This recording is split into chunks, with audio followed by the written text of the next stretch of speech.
Hello, good morning. இன்றைக்கி சாட்டர்டேன்றதுனால காலைல கொஞ்சம் நேரமாக எழுந்திரிச்சாச்சு. எழுந்திரிச்சிட்டு சாமிக்கு பூலாம் மாற்றிட்டு சாமிக்கு தண்ணியும் மாற்றி வச்சுட்டு சாமி கும்பிட்றதுக்காக எல்லாத்தையும் அரேஞ்ச் பண்ண ஆரம்பித்தாச்சு.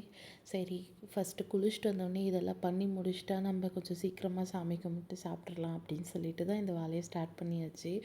சரி, ஓகே, ஒரு சின்னதாக நம்மளுக்கு தெரிஞ்ச ஒரு கோலத்தை போட்டுடலாம் அப்படின்னு சொல்லிட்டு நானும் போட்டு போட்டு ப்ராக்டிஸ் பண்ணுறேன். அந்த 4 கோலத்தை தவிர வேறு எந்த கோலமும் எனக்கு போட வர மாட்டேங்குது. புக்கில் வரையும் போது ஈஸியாக இருக்குதுங்க, தரையில் வரையும் போது வர மாட்டேங்குது. ஏன்னு தெரியல. நிறைய முயற்சி தேவைப்படுது போல் இதுக்காக. சரி, ஃப்யூச்சரில் மேபி நம்ம ஒரு ஆர்டிஸ்ட்டாக கூட ஆகலாம் அப்படின்னு நானே என் மனசை தேத்திக்கிட்டு எனக்கு தெரிஞ்ச ஒரு சின்ன கோலத்தை போட்டுட்டு சரின்ட்டு வந்தேன். சரி, இதையும் பார்த்துட்டு சரி வெளியவும் நம்ம கைவண்ணத்தை காட்டலான்னு சொல்லிட்டு வெளியே ஒரு கோலத்தை போட்டுட்டு மிச்சம் மீதி இருந்த பூவெல்லாம் எடுத்து வெளியே அலங்காரம் பண்ணிவிட்டு சரி ஓகே அப்படின்னு சொல்லிட்டு உள்ளே வந்தாச்சு. வந்துட்டு சன்னு வந்தோடனே சன்ஸ்க்ரீனை போட ஆரம்பிச்சிருவேன். சன்னு வந்தாலும் சரி வரலனாலும் சரி எனக்கு தெரிஞ்ச சன்ஸ்க்ரீனு எப்பயுமே போட்டுக்கிட்டே இருக்கணும் அப்படின்ற மாதிரி. கரெக்டாக தப்பாலாம் தெரில, எனக்கு போட்டு பழக்கம் இருந்துகிட்டே இருக்குதா. ஸோ அதனால் எனக்கு இதெல்லாம் போட்டால் தான் நம்ம கொஞ்சம் மேக்கப் பண்ணியிருக்கோம் அப்படின்ற மாதிரி எனக்கு தோணும். நீங்கள் ஒன்றே நினைக்கலாம், நாங்கள் சன்ஸ்க்ரீனே உங்களுக்கு மேக்கப்பா அப்படின்ட்டுன்னு. அப்படி இல்லை. இப்போ எல்லோரும் ஃபேஸ் க்ரீம் யூஸ் பண்ணுவாங்கள்ல, நான் அதுக்கு பதில் சன்ஸ்க்ரீன் யூஸ் பண்ணுவேன். ஸோ அதனால் சன்ஸ்க்ரீன்லாம் யூஸ் பண்ணிட்டு ரெடி ஆயாச்சு. சாமி கும்பிட்றதுக்கு எதுக்குங்க இவ்வளோ ரெடி ஆகுறீங்க அப்படின்னு நீங்கள் கேட்கலாம். காலைல நான் ஏஞ்சி குளிச்சுட்டு அப்புறம் ரெடியானால் தானே எனக்கு இந்த டே ஃப்ரெஷ்ஷாக போகும். அதுக்காக தான். அதுக்கப்புறம் இந்த 60 அடி கூந்தல் இருக்குல்ல, அந்த கூந்தலை ஆற வைக்கணும். இப்போ இருக்கிறதே 4 முடி தான், அதுக்கு 46 டைம் சீவி சீவி சீவி இருக்கிற முடியும் வர வச்சுருவேன். வந்துட்டு கூடிய சீக்கிரமாக சொட்டையாகிட போகிறேன். அப்போ தான் நான் அடங்குவேன்.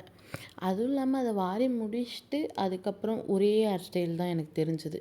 அதை எடுத்து போட்டுட்டு பொட்டு வச்சுட்டு அதுக்கப்புறம் சரி ஓகே சாமி கும்பிட்றலான்னு சொல்லிட்டு விளக்கெல்லாம் ஏற்றியாச்சு. விளக்கெல்லாம் ஏற்றிட்டு ஊதுவத்தியெல்லாம் காமிச்சிட்டு சாமிலாம் கும்பிட்டு முடிச்சாச்சு. நீங்கள் நினைக்கலாம், வீடியோக்காக சாமி கும்பிட்றீங்களா இல்லை சாமி கும்பிட்றதுக்காக வீடியோ எடுக்கிறீங்களான்னு சொல்லிட்டு. அது அவங்கவுங்க எடுத்துக்கிறத பொறுத்து தாங்க. என் மனசுக்கு என்ன தோணுதோ நான் அதை பண்ணிகிட்டே தான் இருப்பேன். அந்த மாதிரி தான் என் குக்கிங்கும். சில நேரத்தில் மற்றவங்க சொல்லித்தரதை பார்த்து ஒழுங்காக செய்வேன். சில நேரத்தில் நானே ஒரு ரெசிபியை கண்டுபிடிச்சி அதுக்கு தனியாக பேர் வைப்பேன். அந்த மாதிரி தான் எல்லா விஷயமும் பண்ணுவேன். ஆனால் பாவம் என் ஹஸ்பண்ட் நான் பண்ணுற எல்லா விஷயத்தையும் பொறுத்துக்கிட்டு எல்லாத்தையும் நல்லா இருக்குதுமான்னு சிரிச்சுக்கிட்டே ஹேண்டில் பண்ணுறதுக்கு ஒரு மனப்பான்மை வேணும். So thank you. இந்த புதினா சட்னி செய்யும் போது என் மனசுக்கு ஒன்று தோணுச்சு. நீங்கள் பெரிய என்னங்க எந்நேரம் ஏதாவது ஒன்று சொல்லிக்கிட்டே இருக்கிறீங்க அப்படின்னு நீங்கள் நினைக்காதீங்க.